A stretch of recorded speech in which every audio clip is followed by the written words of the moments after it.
Alright, I just left Recoil. Had a good meeting with Larry. What was it? I had come up with a tagline for Recoil, and they were really sensitive to it. It was supposed to be Recoil, and then underneath it says pull the trigger. And Larry was just like, he's like, dude, I can't. I go, trust me, the guys that love this, the UTV guys, the guys at the dunes, they fucking love it. And then it was great. Other Larry F. They're like, hey, go check out Larry F's mug. And I was like, mug? What the fuck? And so he has a coffee mug for his new brand called Cicada, and it has an army dude on it holding up like a tin cup, like cup of joe type of thing. It says, how about you have a nice full cup of shut the fuck up? So and he put it at the end of the catalog, so that for the dealer catalog, so that you have to go through the whole catalog. Like, you want to be interested in these products, in order to even see it. And when people see it, they fucking love it. So show your support. Leave feedback on Amazon for any Recoil stuff that you buy. And the price is going to go up on those coaxials, guys. And there's people actually reselling them both local and online. So get those coaxials. I think they're only $20-25 a pair shipped. They're not making any money on them. I asked him about it because I was like, the last year or the year before, like before COVID, I was selling them for $50 a pair locally. And they were selling really good. People really liked the frequency response, the sound, and they compared to something that cost about $100 to $130 at Best Buy. And but pick those up. And if you can debadge them, more money for you. But even if you just sell them as like on an install, you go, yeah, I got you, and they don't care. It's like, as long as you're cheaper than a shop, and you're got them installed, and charge like whatever $25-30 a location, dude, you're fucking good. Fucking do those 2 installs a week, and that's a bunch of money for you, free. Work from home. That was the other thing too, is we talked about all the SKUs. I went over the part numbers. I'll go ahead and post the part numbers in the description of this video for BlackJack. So we're gonna start developing the BlackJack audio brand and website. I'm gonna go ahead and put up a Square store. That way you guys can go back to using credit cards, which is fine on that stuff. And what was it? The other thing was, we're going to do closeouts and also surplus. So, because I have a lot of surplus items, not only from just electronics closeouts that I've been to or required or whatever, and also all the concept stuff. We're going to do, basically it's going to be bulk pricing on a lot of that stuff. Like, you got to buy 10 at a time. George Campos over at Lord of Base does the same thing, and so we're going to do that too. So one of the things that Larry wants to help move is, like, sometimes here in the warehouse in Phoenix, he has a bunch of, like, say, wire kits and things like that. And, he was showing me the numbers that, Amazon takes every month. And it's a big chunk. And so if he can sell direct, he's really for that. And so he really wants to support me in this effort. Again, the cones, the ribbed cones, are what we're going to start out with. But I'm also going to start bleeding in all the surplus that I have. And really, I want to encourage, with the Recoil line, he's not going to do dealers, right? He did dealers with Lightning Audio and Diamond Audio and Sherwin Vega Mobile, and that's a great system if it's already in place. But this one, he started from scratch, and so again, he wants to do the DIY, which is what I want to do.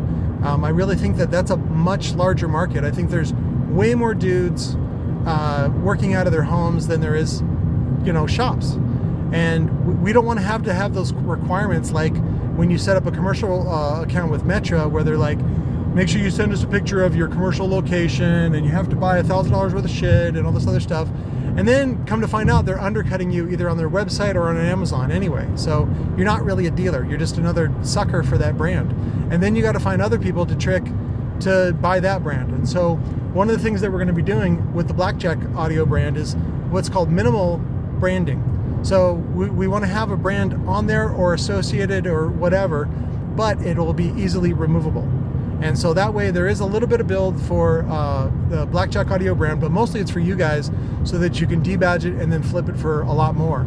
And also so that there's no competition, right? Because that's the problem with something that's branded. Like, I really like the Prime 1200 from Rockford. It's made by Artco, and it's a great amp. It does really good power, and it's really affordable for Rockford. But used, you can get them for about 120, which is really cheap. But I think it's worth more than that. And so if there was a way to get that amp, but then, like non-brand, but looks cool, that sort of thing. And that's what we want to do for you guys. So the other thing I'm looking into is other sources of income streams for Robot. And we're going to start doing t-shirts and stuff like that. You guys have been wanting that. And I want to do cut vinyl stickers. What we're going to basically do is use a service that we don't make any real money on it. And that's not the point. The point is promotion and really just helping you guys do the things that you do. And if you want to wear a Robot shirt, I don't want to stop you. That's the whole thing. So, or use it for a jizz rag. I don't care. Like, fucking let it soak up all the loads you got. It works really well. So, but we're going to be doing that as well, and that's always good promotion. But I also have a bunch of ideas for like t-shirts, and I'd love for people just to have those anyway. So, and it also helps me in my position, which again is to end up making movies for Tesla. So that's what I want to do for their media division, which doesn't exist at this point.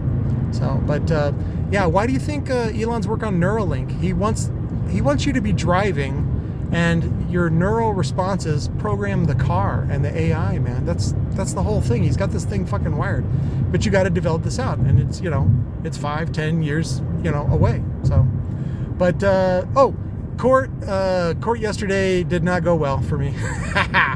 So guilty on both charges. I am officially a convict. Misdemeanors. It's again. Was I bummed? Yeah, fucking yeah, I was bummed. Did they lie? Steve was what was it? He exaggerated a little bit, and told a little bit of self-pity. But Regine, she was the one that just flat out lied. She was just fucking up there lying, and then the judge was annoyed with me. So yeah, so I got a guilty thing, and then but anyways, it's really kind of petty, and in many ways, I don't have any money, so what they're going after, it's not even real money. So don't even worry about it, guys. Thank you very much. I don't feel sorry for myself at all. I was angry. Don't be angry. The lessons I learned was, don't talk to police at all. Just don't talk to them. If they question you, just say, I don't answer questions. Watch the audit videos for First Amendment. In order to get your ID, they do have to have suspicion or whatever, think you did a crime, something like that. So if they're just asking for ID, you don't need to give it to them. But does it? As I found out, the judge didn't give a shit that the cop was on the other side of a fence. So they feel like I was detained. So I was found guilty of not showing my ID. So, and then my sentencing, which we'll really find out, the big deal on that is, how much is it worth to them? And what's this really about? Is this about teaching me a lesson about being a good citizen? And what's funny is it reminds me a lot of, during the build up to the Revolutionary War of this country, one of the things that really bugged colonists was how, like if there was a dick guard, right, a British, whatever soldier that was just an asshole, right? The rest of them weren't assholes, but there was just an asshole, and you mouthed off to him. Boom, dude, they would just fucking pound you. They would just, fucking beat you up. And if you hit them at all, that was the same as slapping or punching or whatever the king, right? And that's the way the states work now. Like, if you do anything to any of their property, oh my God, they just come after you. So, and anyways, that's the situation we have now. And again, that's a long process. I think there's a future of that in Tesla, where a big company like Tesla or even Amazon will help guide people to what they call now is mediation. But what it'll really be is their own corporate court system, and it'll be much more relaxed and less formal than what we have now, and much less expensive. So, but yeah, one of my asks. When I sit down with Elon, he'll, whatever his people or whatever, they'll ask me, what do you want? And there's two things that I want, which is, number one, I want a judgeship in the court system of Tesla. And 2, I want to go to the moon, and I want to have a +1. So those are my asks. The rest of it is all just sort of numbers and just, you know, whatever, commission and you know, royalties and shit like that. So, you know, I'll live in a fucking trailer, you know, or micro home like he does, and, you know, fucking work my ass off. But anyways, yeah, I feel good, much better today. I talked with a couple people, and it's the real joy that I find is in helping people. Whether it's just finding something, like there was a guy that asked me about a blown P3 shallow, which is actually a piece of shit. Admitted from several people I've talked to with Rockford. It's made by a company that they sort of locked into, and the company doesn't build it the way that, I don't know, whatever, QC or something failed.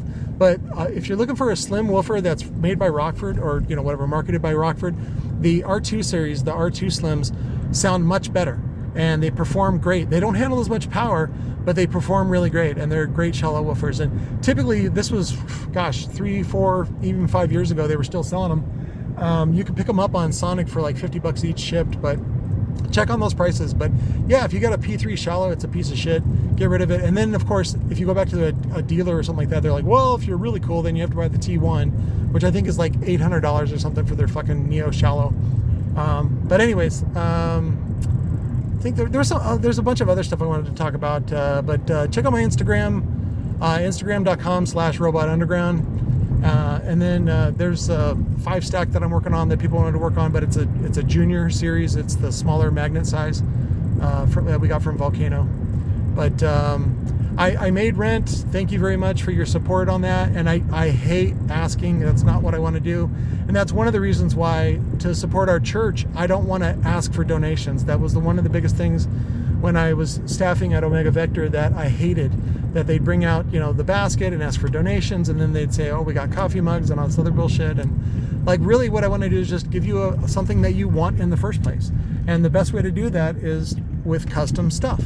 And so I'm working on, you know, doing better with the custom stuff. And like I said, this first project, we're going to be doing the ribbed cones in 8 or 9 SKUs per size.